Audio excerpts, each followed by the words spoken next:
Assalamualaikum warahmatullahi wabarakatuh.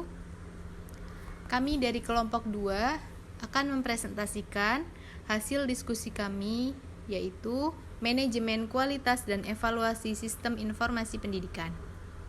Managing Project Quality. Project Quality.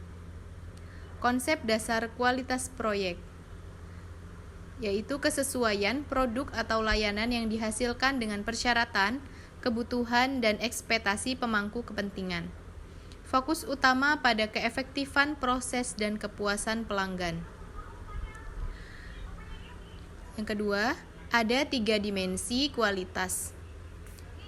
Yang pertama ada kualitas proses, efisiensi dan efektivitas dalam menjalankan aktivitas proyek. Yang kedua ada kualitas produk, kemampuan hasil proyek memenuhi spesifikasi dan standar. Yang ketiga ada kualitas pelayanan, yaitu kepuasan pengguna akhir terkait layanan dan interaksi. Selanjutnya ada pentingnya pengelolaan kualitas proyek. Meningkatkan efisiensi, menghindari pemborosan sumber daya akibat cacat atau pengerjaan ulang. Memenuhi standar dan persyaratan, menjaga integritas proyek sesuai standar industri.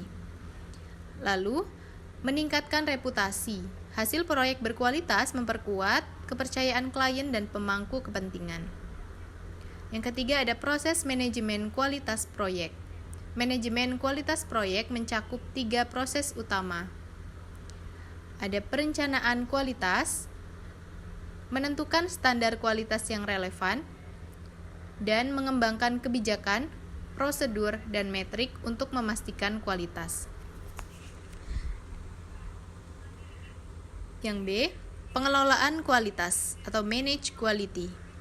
Implementasi rencana kualitas melalui audit dan kontrol proses. Tujuannya untuk meningkatkan kualitas produk dan mencegah cacat sebelum terjadi. Yang C, pengendalian kualitas atau control quality. Memantau dan mengevaluasi hasil proyek untuk memastikan kesesuaiannya dengan standar. Mengidentifikasi penyimpangan dan mengambil tindakan korektif. Selanjutnya, alat yang digunakan, yaitu statistical process control, pengambilan sampel atau sampling dan histogram. Selanjutnya, ada pendekatan dalam pengelolaan kualitas. A. Quality assurance. Proses proaktif untuk memastikan bahwa metode, standar, dan proses yang digunakan akan menghasilkan produk berkualitas. Yang B, quality control. Proses reaktif untuk memeriksa produk akhir dan mengidentifikasi cacat atau ketidaksesuaian. 5. Alat dan teknik dalam pengelolaan kualitas proyek. A. Diagram Pareto. Mengidentifikasi dan memprioritaskan masalah kualitas berdasarkan dampaknya. B. Analisis SWOT. Menilai kekuatan, kelemahan, peluang, dan ancaman terhadap kualitas proyek. C. Diagram Gantt. Membantu memvisualisasikan jadwal aktivitas kualitas.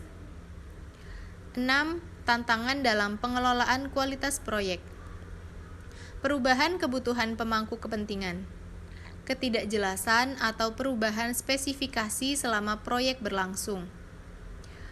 Kedua, ada keterbatasan sumber daya, yaitu dana, waktu, atau tenaga kerja yang terbatas mempengaruhi pencapaian standar kualitas.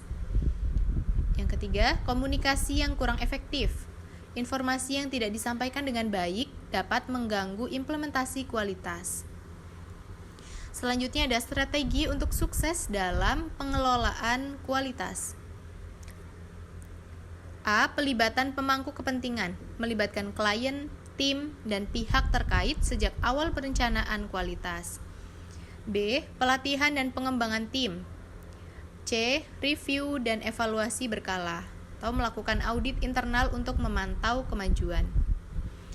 Lalu tantangannya apa saja? Yaitu tantangan dan masa depan manajemen kualitas adalah menghadapi tantangan globalisasi, teknologi, dan kebutuhan pelanggan yang terus berkembang.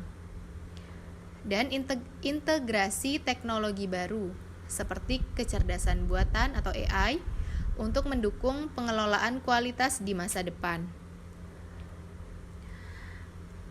materi selanjutnya, yaitu ada project completion.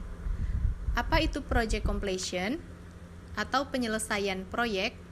Penyelesaian proyek adalah fase akhir dari siklus hidup proyek yang dimulai dengan inisiasi dan bergerak melalui perencanaan, pelaksanaan, pemantauan, dan pengendalian hingga penyelesaian proyek.